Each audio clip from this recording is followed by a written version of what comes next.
আসন্ন নির্বাচন পিআর পদ্ধতিতে হওয়া, গণহত্যায় জড়িতদের বিচার দৃশ্যমান ও জাতীয় পার্টি সহ ১৪ দলকে নিষিদ্ধের দাবিসহ ৫ দফা দাবিতে বাইতুল মোকাররমের উত্তর গেটে আজ সমাবেশ করেছে জামাত ইসলামী। বেলা ৫টার দিকে শুরু হওয়া এই সভায় উপস্থিত ছিলেন দলটির নায়েবে আমির সৈয়দ আবদুল্লাহ মোহাম্মদ তাহের, জামাতে ইসলামীর সেক্রেটারি জেনারেল মিয়া গোলাম পারওয়ার, ঢাকা মহানগরী দক্ষিণের আমির নুরুল ইসলাম বুলবুল সহ শীর্ষ নেতারা।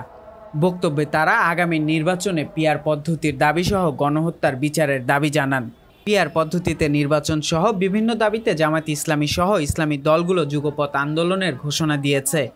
সবাই নুরুল ইসলাম বুলবুল বলেন, আন্দোলনের মাধ্যমে অন্তর্বর্তীকালীন সরকারকে তাদের দাবিসমূহ মানতে বাধ্য করা হবে।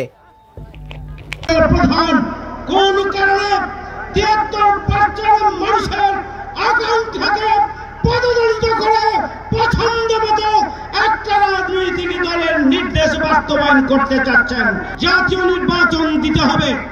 যে জুলাইয়ের গণঅভ্যুত্থানের মাধ্যমে এই অন্তর্বর্তীকালীন সরকার জুলাই সনদ, জুলাই ঘোষণাপত্রের আইনগত ভিত্তি যদি না দেন, তাহলে অন্তর্বর্তীকালীন সরকারই অবৈধ সরকার হিসাবে এদেশের জনগণের কাছে বিবেচিত হবে। যে যুগপৎ কর্মসূচি ঘোষণা হয়েছে, ৩ দিনের কর্মসূচি, আমরা আন্দোলন সংগ্রামকে সফল করেই অন্তর্বর্তীকালীন সরকারকে জন আকাঙ্ক্ষা পূরণে ৫ দফা দাবি আদায় বাধ্য করবো আমরা ইনশাআল্লাহ।